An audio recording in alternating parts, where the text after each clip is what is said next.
Hi everyone, welcome back to episode 6 of Frankie's Financial Foundations, and in this episode we're going to be talking all things pensions. Please do not switch off this episode. I know pensions can be a bit of a boring topic, but it's really important and forms a fundamental part of our financial planning foundations. So just to let you know, and what may come as a surprise to some of you, is the state pension is only £11,502 per annum of income currently. And what that means is it's really not going to keep you in the lifestyle that you've been accustomed. And therefore, it's more important than ever for you to start considering ways that you can be thinking about longer term planning, making your assets work for you, not just now, but in the future, so to support your income needs when you're no longer working.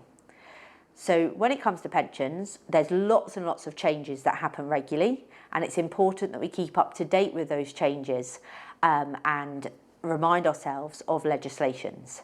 And of late, we've had some significant, changes to pension legislation. So one element has been that the current annual allowance is £60,000 per annum that you can save into a pension each year.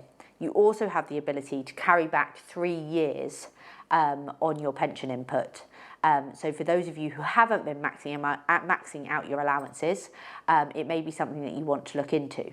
Something to be mindful of though is that you're not able to access your pensions until you are currently 55, albeit in 2028 that is increasing to 57. So for most people it will be 57 before they can access their pensions. And therefore we need to be thinking about when you're saving into a pension, you really are thinking about the longer term because you have that the fact that you're not going to be able to draw down for cash flow purposes until you reach that age. When it comes to pensions, there are a series of different ways that you can invest the money within the structure. So you've got mainstream investments, investing in the stock market, which is how the majority of pensions are invested.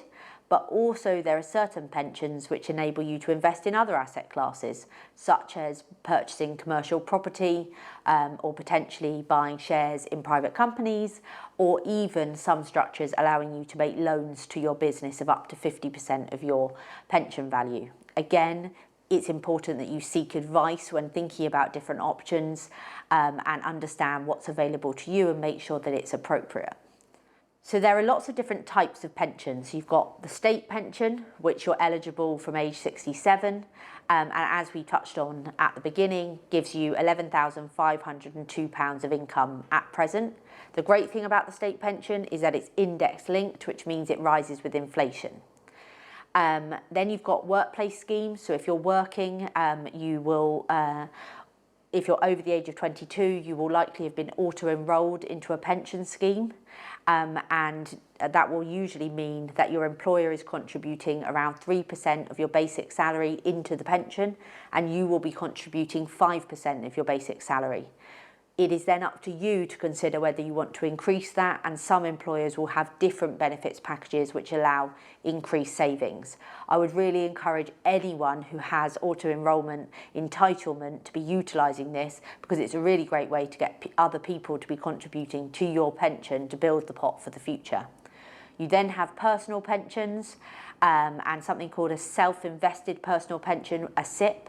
And so if you're somebody that's had numerous jobs, you may want to consider reviewing where all of your pensions that you've been accumulating are, and potentially consider consolidating them into one pot, which would be called the self-invested personal pension. And then finally, a more sophisticated pension is something called a SAS, which stands for Small Self-Administered Scheme. These are only available for those of us who have businesses, and you have to be a director of a company in order to benefit from a SAS. They are very expensive structures, and therefore if you're seeking to think about going down that route, then definitely speak to a professional or advisor on that.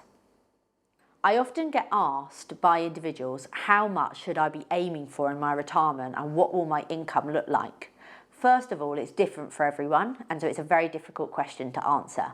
But secondly, it's really important that you think about how much you're going to need, and you don't have it fixated on what you've been earning. Because often people forget, they remember the gross figure, but they don't remember the net figure. And what we want to be aiming for in our retirement is thinking, actually, what were you earning net? How can we replicate that as much as possible? And therefore, how can we be as tax efficient with our income streams and passive income streams in later life? So when it comes to saving for the future, particularly if you've got a long time horizon, I cannot recommend enough that you really do start on the investment journey, that you take advantage of the long time horizon that you have, and you start to build your investments, take advantage of the compound growth, and accumulate in terms of the pension savings.